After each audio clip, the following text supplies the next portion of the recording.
ರೈತರೊಬ್ಬರು ಎಂದಿನಂತೆ ತನ್ನ ಪಂಪ್ ಹೌಸ್ನೊಳಗೆ ಬಂದಿದ್ದಾರೆ. ಪಂಪ್ ಹೌಸ್ನೊಳಗೆ ಪೂರ್ತಿ ಕತ್ತಲು ತುಂಬಿತ್ತು.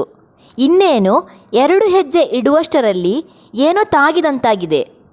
ಇಲ್ಲೇನೋ ಅಪಾಯ ಕಾದಿದೆ ಎಂದು ಅರಿವಾಗುತ್ತಿದ್ದಂತೆಯೇ ಏಕಾಏಕಿ ಪಂಪ್ ಹೌಸ್ನಿಂದ ಹೊರಗೆ ಓಡಿ ಬಂದು ಪಂಪ್ ಹೌಸ್ನ ಬಾಗಿಲು ಮುಚ್ಚಿದ್ದಾರೆ. ಆ ಬಳಿಕ ಪಂಪ್ ಹೌಸ್ನೊಳಗೆ ಏನಿದೆ ಎಂದು ನೋಡಿದಾಗ ಅವರು ಬೆಚ್ಚಿ ಬಿದ್ದಿದ್ದಾರೆ. ಹೌದು, ಪಂಪ್ ಹೌಸ್ನಲ್ಲಿ ಅಡಗಿದ್ದ ಚಿರತೆ ದಾಳಿಯಿಂದ ರೈತರೊಬ್ಬರು ಕೂದಲೆಳೆ ಅಂತರದಲ್ಲಿ ಪಾರಾದ ಘಟನೆ ಇದು. ತುಮಕೂರು ಜಿಲ್ಲೆಯ ತುರುವೇಕೆರೆ ತಾಲೂಕಿನ ಕ್ಯಾಮಸಂದ್ರ ಗ್ರಾಮದ ಜಯರಾಮ್ ಅವರು ಸಾವಿನ ದವಡೆಯಿಂದ ತಪ್ಪಿಸಿಕೊಂಡ ರೈತರಾಗಿದ್ದಾರೆ. ಎಂದಿನಂತೆ ನಿನ್ನೆ ರಾತ್ರಿ ತಮ್ಮ ತೋಟದ ಪಂಪ್ ಹೌಸ್ ಒಳಗೆ ಅವರು ತೆರಳಿದ್ದಾರೆ. ಪಂಪ್ ಹೌಸ್ನಲ್ಲಿ ಅಡಗಿಕೊಂಡಿದ್ದ ಚಿರತೆ ಜಯರಾಮ್ ಅವರಿಗೆ ಗೋಚರಿಸಿಲ್ಲ. ಒಂದು ಹಂತದಲ್ಲಿ ಕತ್ತಲೆಯಲ್ಲಿ ಚಿರತೆ ಕಾಲು ಮುಟ್ಟಿದ್ದಾರೆ. ತಕ್ಷಣ ಎಚ್ಚೆತ್ತುಕೊಂಡ ಜಯರಾಮ್ ಅವರು ಕ್ಷಣಾರ್ಧದಲ್ಲಿ ಪಂಪ್ ಹೌಸ್ನಿಂದ ಹೊರಗೆ ಓಡಿ ಬಂದಿದ್ದಾರೆ.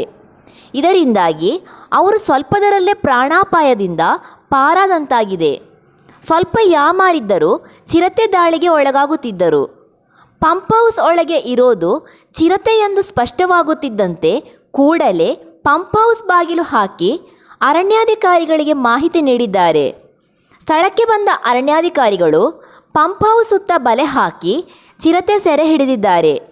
ಈ ಮೂಲಕ ಗ್ರಾಮಸ್ಥರು ಚಿರತೆ ಕಾಟದಿಂದ ನಿಟ್ಟುಸಿರು ಬಿಡುವಂತಾಗಿದೆ.